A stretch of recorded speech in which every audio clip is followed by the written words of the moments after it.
What up, y'all? It's your boy, Mr. Downtown Melo, and you're listening to the Entertainment Report on iHeartRadio, live from Dubai for Tuesday, March 14th, 2017, delivering some major stories and trends going on in the world of entertainment and beyond. You can follow the show on Facebook, Twitter, or Instagram, facebook.com/The Entertainment Report with Ray Melo, that's RAYMELO, on Twitter at The Enter Report, or on Instagram at The Entertainment Report. You can listen to the show anytime you want on iHeartRadio. Just go to iHeart.com or your iHeart phone app, search for The Entertainment Report, and it'll take you to the page.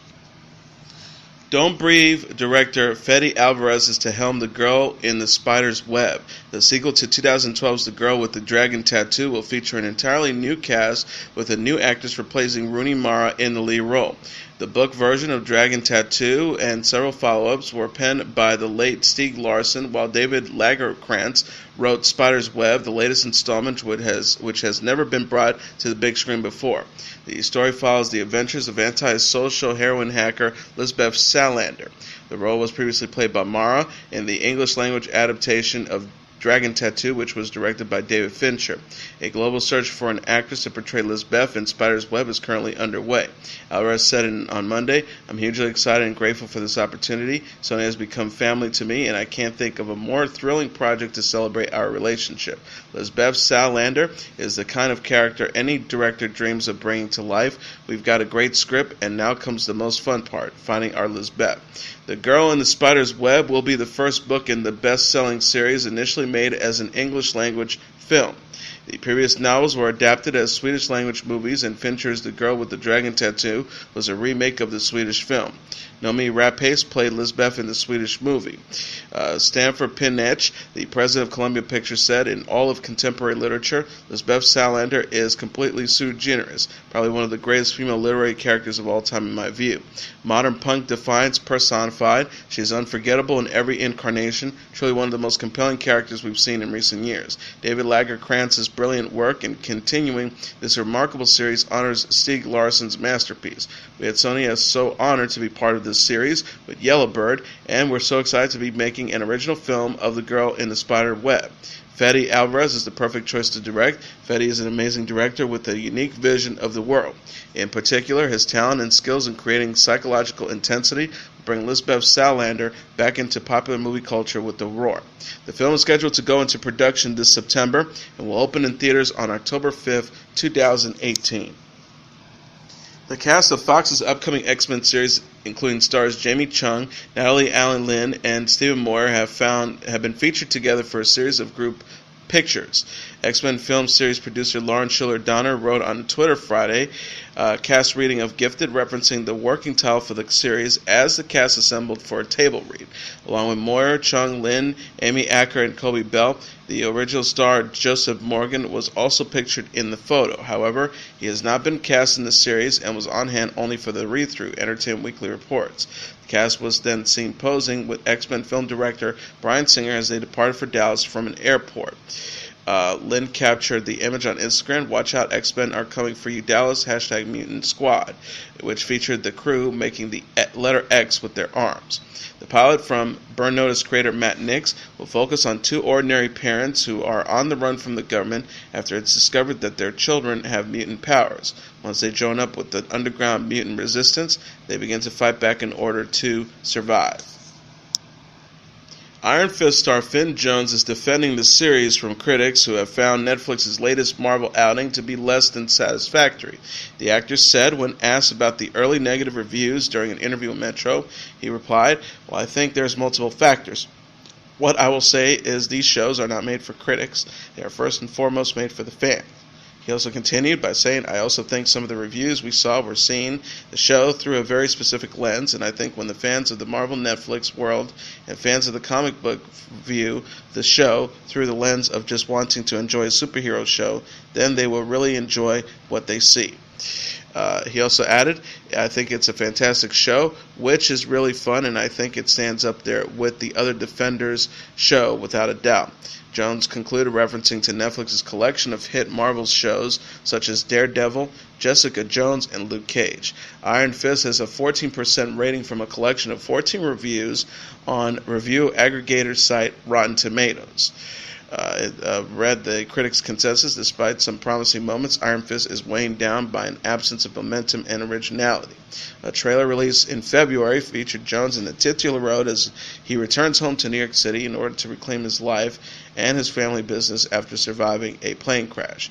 The official synopsis reads, 15 years after being presumed dead in the plane crash, Danny Rand, played by Jones, mysteriously returns to New York City, determined to reclaim his birthright and family company. However, when a long-destined enemy rises in New York, this living weapon is forced to choose between his family's legacy and his duties as the Iron Fist. Iron Fist, which premieres March 17th on Netflix, is the final chapter before Netflix's planned Defenders crossover, which will bring all of its Marvel heroes together for one series. Game of Thrones showrunner David Benioff and D.B. Weiss have confirmed that pop star Ed Sheeran will guest star during Season 7 of the hit fantasy drama. Benioff said during a panel discussion at the South by Southwest Festival in Austin, Texas, alongside Weiss and stars Sophie Turner and Maisie Williams, "For years we tried to get Ed Sheeran on the show to surprise Maisie, and this year we finally did it." Details concerning Sheeran's involvement with the show were not discussed. On Twitter, Sheeran made the announcement, writing, "Guess the cat's out the bag." Sheeran is the latest musician to guest star on the show, following Coldplay's Will Champion and Snow Patrol's Gary Lightbody, who appeared in previous episodes. Also during the panel, Benioff and Weiss announced that the 8th and final season of Game of Thrones will contain only 6 episodes, one less than the upcoming 7-episode Season 7. While discussing the future and the possibility of continuing the series in a spin-off, the duo mentioned they would not be involved, with Benioff saying, "I think it's better for them to get new blood in with new visions." Game of Thrones Season 7 is set to premiere on HBO July 16th. BBC America has released a Doctor Who trailer Monday featuring Peter Capaldi as the time-traveling Doctor and Pearl Mackie as his new companion Bill. The message accompanied the 1-minute video on YouTube says, "This is the getaway to everything that ever was or ever can be. This is Doctor Who, Season 10. The beloved science fiction series is to return April 15th with fresh episodes." Capaldi recently announced he is leaving at the end of the year after 3 seasons. CBS announced a new series, a comedy about 9-year-old Sheldon Cooper called Young Sheldon, will debut in the 2017-2018 season. Jim Parsons plays grown-up Sheldon on the network's hit sitcom The Big Bang Theory. The spin-off Young Sheldon is set to debut in the fall, with Ian Armitage playing the title character. Created by Chuck Lorre and Stephen Milaro, the new show will follow Sheldon as a child living with his family in East Texas and going to high school. Jon Favreau is directing and executive producing the first episode, and Parsons will narrate the series as the adult Sheldon. Oscar-winning actress Susan Sarandon has booked a season-long guest arc on Showtime's drama Ray Donovan. Sarandon is famous for her roles in films such as Dead Man Walking, Bull Durham, Thelma Louise, and the Rocky Horror Picture Show. The cable network said in a press release announcing her casting on Ray Donovan, Sarandon will play Samantha Winslow, the strong, focused head of a motion picture studio. Starring Levi Schreiber, the show will return for its 5th season this summer. It follows the title character, LA's best professional fixer, a man called in to make the city's celebrities, superstar athletes, and business moguls' most complicated and combustible situations go away. The series ensemble also includes John Voight, Paula Malcolmson, Eddie Marison, Dash Miko, Stephen Bayer, Catherine Miney, Pooch Hall, Carice Dorsey, and Devon Bagby. Chrissy Metz says her pin-up shoot for Harper's Bazaar was a validating experience. The 36-year-old actress appeared in a vintage-inspired spread for the magazine's website and discussed her role as Kate Pearson on This Is Us in the interview. She says, "When I first heard Harper's Bazaar wanted me to be sexy, I was like, who, me? I know y'all were edgy, but this is incredible. It's validation. I can get into this now because I finally have the confidence." Metz struggled with her weight for years, but says she's now removed from the emotional battles Kate has on the NBC series. She says she takes the role and its impact on the audience very seriously. The star explained, "I'm on this journey to inspire people and to encourage them. We are all deserving of true happiness, so it's much more than just acting. It's like, forget you're on this amazing television show, you're changing lives and opening discussion." She added, "If you can't love who you are now, you can't get to the place you want to be. I'm paving the way for other women and men who know they are destined for greatness, but they don't believe it yet." Metz denied she'll have gastric bypass surgery in February after Kay considered the procedure on This Is Us. She later confirmed she'd like to lose weight on her own terms and expressed interest in The Biggest Loser. She told Marie Claire, "I do want to lose weight, but not because anyone is telling me to do it. I would love to go on The Biggest Loser, where it's a concentrated thing." This Is Us will air its Season 1 finale Tuesday. Milo Ventimiglia, who plays Kate's dad Jack Pearson, said in an interview with The Hollywood Reporter last week that the episode will be a rocky ride. Arrow and Teen Wolf alum Colton Haynes says yes to his boyfriend Jeff Leatham during a marriage proposal Saturday that featured a special video message from Cher. The actor wrote on Instagram, "I said yes," alongside a photo of the couple kissing with fireworks in the background.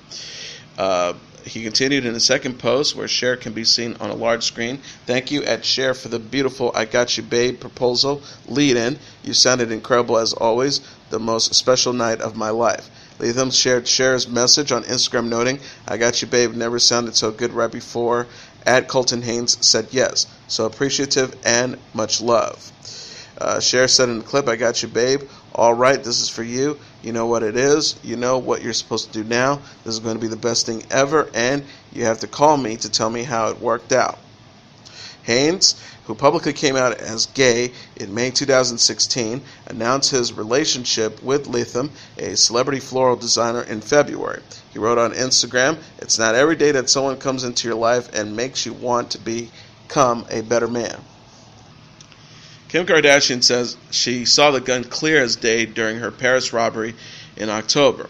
The 36-year-old reality star tearfully recounted the incident for sisters Kourtney and Khloe in a preview for the March 19th episode of Keeping Up with the Kardashians Season 13. Kardashian said in a confessional shoot, "They dragged me out of the hallway on top of the stairs.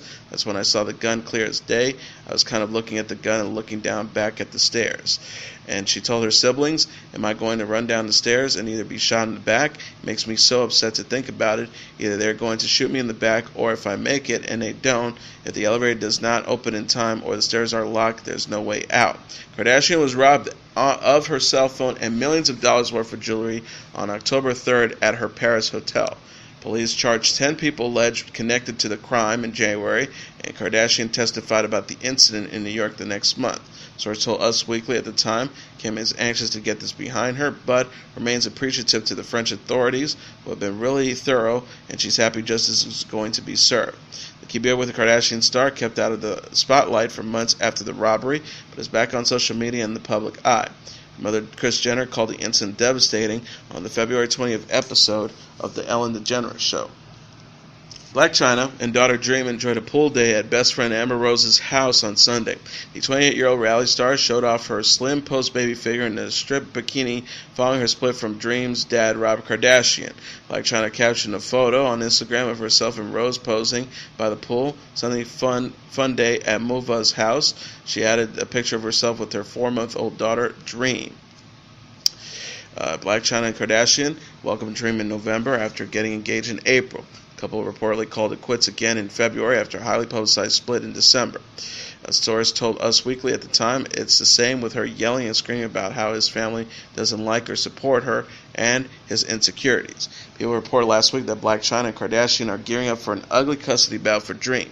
Kardashian's family has reportedly rallied around him in the wake of his breakup with Blac Chyna.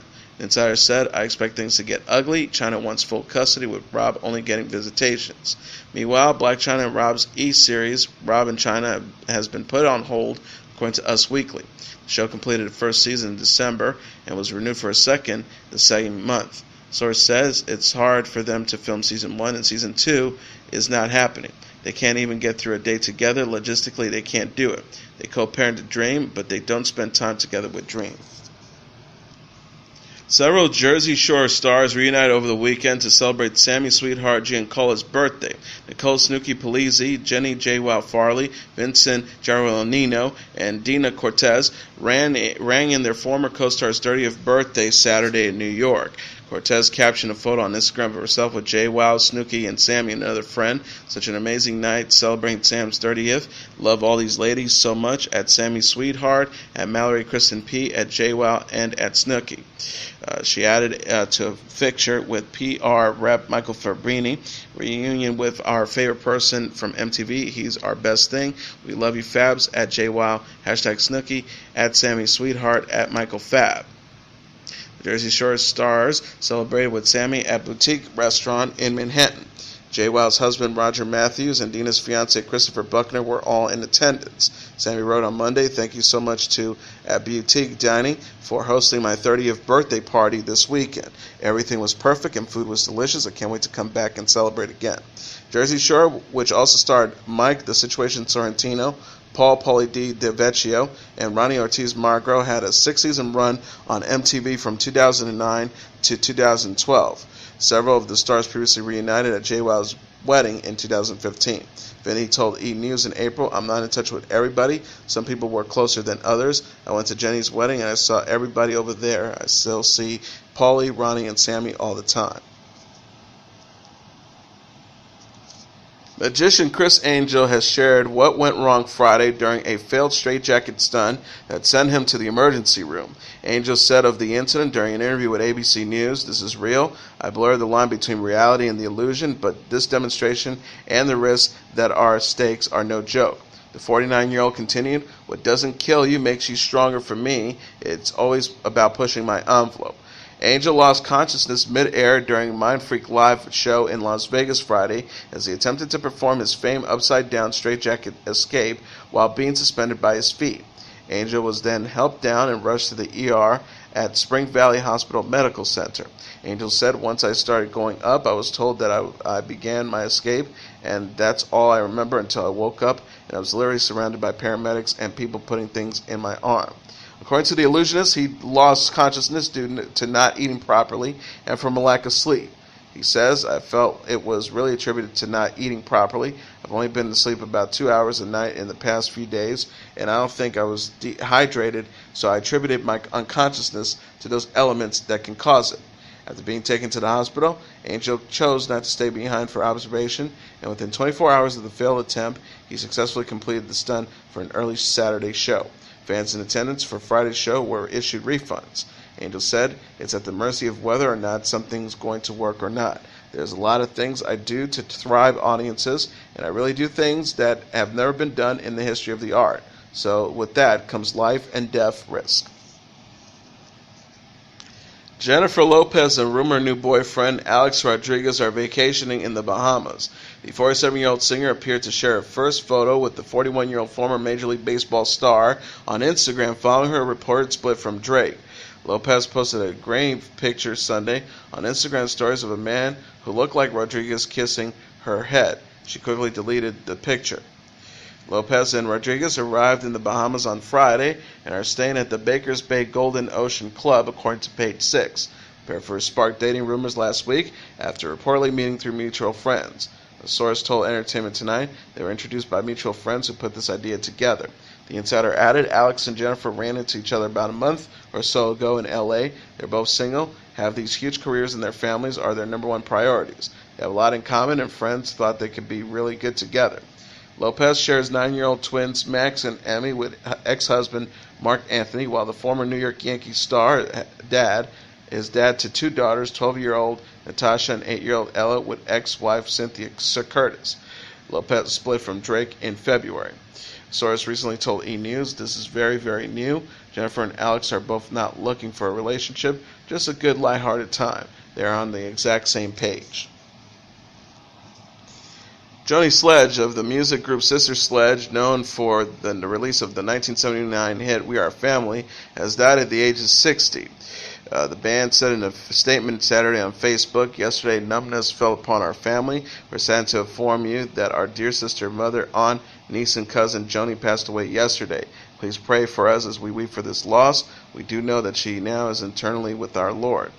They continue by writing, "We thank you in advance for allowing us the privacy to mourn quietly as a family. We miss her and hurt for her presence her radiance and the sincerity which she loved and embraced life.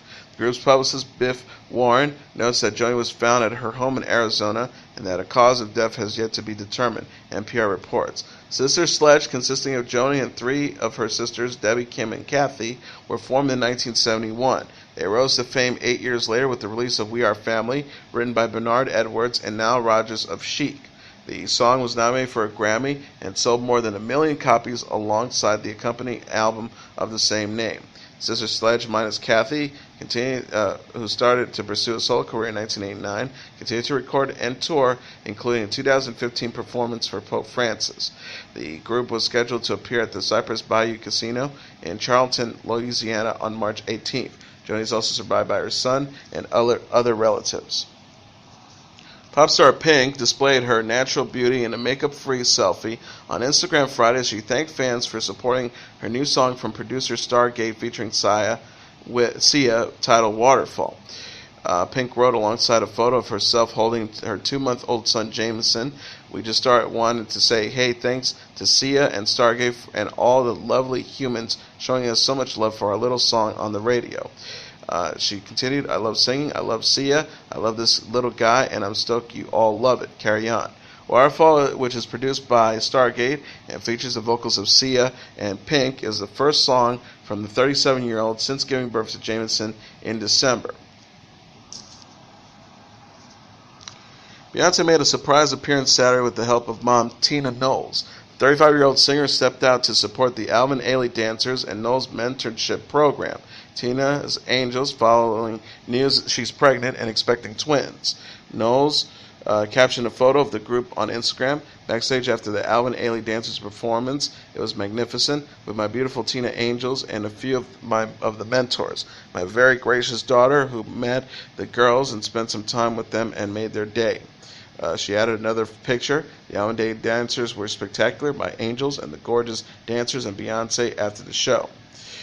She captioned a regram video of the surprise. When Beyonce surprises you backstage, the Alvin Ailey dancers are the most beautiful and talented and gracious human beings. I was so honored to meet them, and they were so nice and patient to my girls. Beyonce announced in February that she's expecting twins with husband Jay-Z. She and the 47-year-old rapper married in 2008 after several years of dating and are already parents to 5-year-old daughter Blue Ivy. The star wrote on February 1st, "We would like to share our love and happiness. We have been blessed 2 times over. We are incredibly grateful that our family will be growing by 2, and we thank you for your well wishes." The Formation singer kept busy since announcing her pregnancy and attended the Los Angeles premiere of Beauty and the Beast this month. She later shared photos of herself and Blue Ivy in the green Gucci gowns they wore to the event. And now let's take a look at what happened on this date in entertainment history. On this date in 1958, the Recording Industry Association of America awards the first gold record to Perry Como for Catch a Falling Star. For as long as most people have been buying popular music on records, tapes, and compact discs, the records, tapes, and discs they bought have carried labels like Certified Gold or Double Platinum. Those labels have been in use since the early days of the rock and roll era, when a young trade organization called the Recording Industry Association of America created and trademarked its precious metals base scales for measuring music sales. On this day in 1958, the RIAA awarded its first official gold record to Perry Como for his smash hit single Catch a Falling Star. Those who believed the condition to believe that rock and roll wiped out everything in its path on its way towards dominating late 20th century pop music may be surprised to hear that Perry Como was such a viable commercial artist fully 2 years after the arrival of Elvis Presley.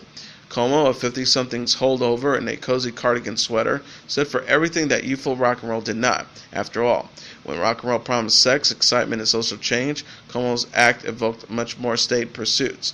Yet Catch a Falling Star was not the only hit for Perry Como in the early years of the rock and roll revolution. Songs like Hot Diggity and Round more than held it on their own against more rebellious fare, and while they may not have been cool, they didn't need to be in order to find an audience in the late 1950s America. It is certainly worth noting, however, that the RIAA waited until Elvis Presley's string of pre-Army hits was over before codifying what was formerly a loose PR-driven process and creating an objective standard, 500,000 sales for the gold record. After the first gold record was awarded to Perry Como for Catching a Falling Star, the RIA's honoree was Laurie London for He's Got the Whole World in His Hands. And while Elvis Presley was the third artist to receive such an honor for Hard-Headed Woman in August 1958, his single gold record through the end of 1961 had him tied with the RIAA's list with Lawrence Welk, whose Calcutta was certified gold in February 1961. And as your entertainment report for Tuesday, March 14th, 2017, I'm your host, Mr. Downtown Melo. I'll be back tomorrow to deliver some major stories and trends going on in the world of entertainment and beyond. You can follow the show on Facebook, Twitter, or Instagram. Facebook.com/The Entertainment Report with Ray Melo. That's RAYMELO. On Twitter at The Enter Report, or on Instagram at The Entertainment Report. You can listen to this episode or any previous episodes of The Entertainment Report anytime you want on iHeartRadio. Just go to iHeart.com or your iHeart phone app, search for The Entertainment Report, and it'll take you to the page. Good night, and God bless you all.